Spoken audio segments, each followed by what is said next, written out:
जय हिंद। आज हम एक नए तरीके को सीखेंगे, तो प्रैक्टिस करते हैं और अभ्यास करते हैं। इसका मतलब होता है आंसर का मतलब होता है भी। अब इसका मतलब हो गया if you also have the habit of, अगर तुम्हारे पास भी यह आदत है। कौन सी आदत है? ये वाली आदतें हैं।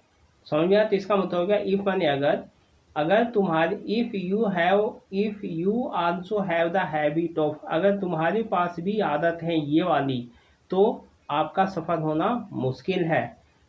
पढ़ते हैं। If you also have the habit of lying, अगर तुम्हारे पास भी झूठ बोलने की आदत है। ये सबके साथ रहेगा यहाँ तक इन वाले वाक्यों में। If you also have the habit of making excuses, अगर तुम्हारे पास भी बहाने बनाने की आदत है। If you also have the habit of postponing things, अगर तुम्हारे पास भी बात को आज कल पर टालने की आदत है। If you also have the habit of avoiding things, अगर तुम्हारे पास भी बात को नहीं मानने की आदत है या टालने की आदत है। If you also have the habit of doing wrong things, अगर तुम्हारे पास भी गलत काम करने की आदत है। If you also have the habit of showing off in the name of studies, अगर तुम्हारे पास भी पढ़ने के नाम पर दिखावा करने की आदत है। शोइंग ऑफ दिखावा करने की आदत है।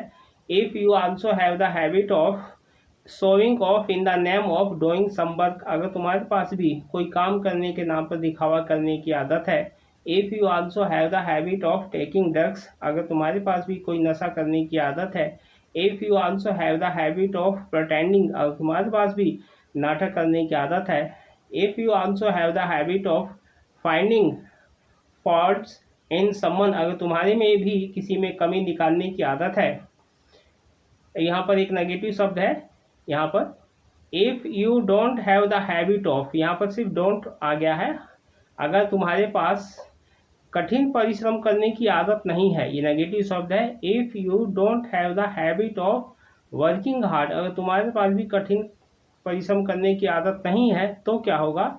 It is very difficult to succeed, तो सफल होना बहुत ही मुश्किल है। या दूसरे तरीके से कहेंगे देन यू कैंट सक्सीड, तुम सफल नहीं हो सकते। You will either have to give up these bad habits, either मैंने या तो तुम्हें यह आदत छोड़नी पड़ेगी। these habits, ये आदत छोड़नी पड़ेगी। गिव अप पर नहीं छोड़ना, विल हैव टू बनने पड़ेगा, तुम्हें यह आदत छोड़नी पड़ेगी। और you will have to give up success, और या फिर तुम्हें सफलता को छोड़ना पड़ेगा। बिकॉज बोथ, दोनों जो है, कैंट एग्जिस्ट टूगेदर, क्योंकि दोनों साथ नहीं रह सकती हैं। ये दूसरा वाक्य हो गया। If you also don't have a good teacher, अगर तुम्हारे पास एक अच्छा अध्यापक नहीं है तो भी आप सफल नहीं हो सकते हैं। आगे देखते हैं। अब ये ताती वाले वाक्यों के हैं। If you also make any excuses, अगर तुम, आल्सो फिर यहाँ पर भी है, ये ताती वाले वाक्य हैं। अगर तुम भी कोई बहाने बनाते हो, ये है वाला वाक्य है, ये ताती वाला वाक्य। If you also make any x, अगर तुम भी कोई ना कोई बहाना बनाते हो। इफ यू आल्सो सबके साथ रहेगा यहाँ तक। If you also pretend to do any work, अगर तुम भी कोई काम करने का नाटक करते हो। इफ़ यू आल्सो लाई, अगर तुम भी झूठ बोलते हो। If you also don't want to work hard, अगर तुम भी कठिन परिश्रम करना नहीं चाहते हो। If you also find fault in someone, अगर तुम भी किसी में कमी निकालना चाहते हो। यहाँ पर ये कोमा रहेगा, इस जगह कोमा रहेगा जहाँ पर स्टिक है। ये इधर वाला अलग वाक्य होगा, इधर वाला अलग वाक्य हो गया। If you also find fault in someone, अगर तुम भी किसी में कमी निकालते हो। इफ़ यू आल्सो प्रोक्रेस्टिनेट, अगर तुम भी बात को टाल मटोल करते हो। If you also cheat your parents in the name of studying, अगर तुम भी अपने माँ बाप को पढ़ने के नाम पर धोखा देते हो। यहाँ पर पेरेंट्स के आगे यहाँ पर आएगा इन द नेम ऑफ स्टडिंग, पढ़ने के नाम पर। अगर यही कोई काम करने के नाम पर हो जाएगा तो हो जाएगा यहाँ पर, तब ये हो जाएगा यहाँ पर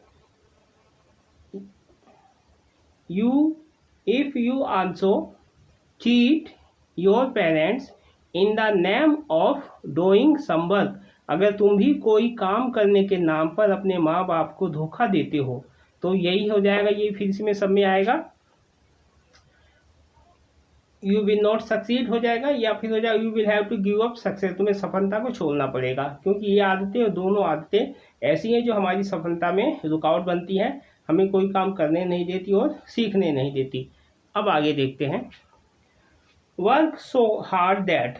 अब यहाँ वर्क सो माने बहुत, इतनी मेहनत करो कि, वर्क सो हार्ड दैट का मतलब हो गया इतनी मेहनत करो कि, work so hard that destiny is force to give you everything. Destiny माने किस्मत, इतनी मेहनत करो कि किस्मत तुम्हें हर चीज देने को विवश हो जाए, फोर्स माने विवश हो जाए।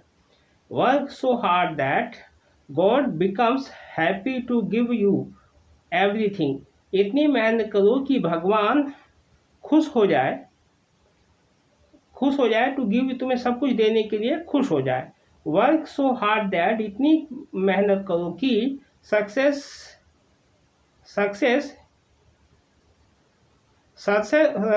सफलता तुम्हारे पास आने के लिए विवश हो जाए, है ना, या इट है तो फोर्स ये भी है, विवश हो जाए, तुम्हारे पास आने के लिए विवश हो जाए। It work so hard that you are successful, इतनी मेहनत करो कि तुम्हें सफलता मिल जाए या तुम सफल हो जाओ। Work so hard that you get everything, इतनी मेहनत करो कि तुम्हें हर चीज़ मिल जाए, गेट माने यहाँ पर मिलने के लिए, तुम्हें हर चीज़ मिल जाए। Work so hard that your dreams come true, इतनी मेहनत करो कि तुम्हारे सपने सच हो जाए। Work so hard that there is chaos in the world, इतनी मेहनत करो कि दुनिया में हाहाकार मच जाए। Work so hard that those who use to make fun of you start respecting you, इतनी मेहनत करो कि वो जो यूज टू है पुरानी आदत की नहीं, जो तुम्हारा मजाक उड़ाते थे वह तुम्हारा सम्मान करने लगे, रेस्पेक्ट में सम्मान करने लगे। Work so hard that your enemy start pricing you, इतनी मेहनत करो कि तुम्हारे दुश्मन, एनिमीज माने दुश्मन, भी तुम्हारी तारीफ करने लगे, प्राइसिंग माने तारीफ करने लगे। Work so hard that your village and your country are proud of you, इतनी मेहनत करो कि तुम्हारा गांव और तुम्हारा देश तुम पर गर्व करने लगे। तो ये है, इसको आपको ज़्यादा से ज़्यादा प्रैक्टिस करना है और अभ्यास करना है, इसके अलावा कोई और आपके पास विकल्प नहीं है सीखने का। तो मिलते हैं इस वीडियो के बाद। इस तरीके के जो वीडियो है, ये 3 वीडियो बनेंगे। तो पहला है, इसके बाद 2 वीडियो और आएंगे, फोर्स वाले, विवश वाले और आदतों वाले। तो मिलते हैं नेक्स्ट वीडियो में। जय हिंद।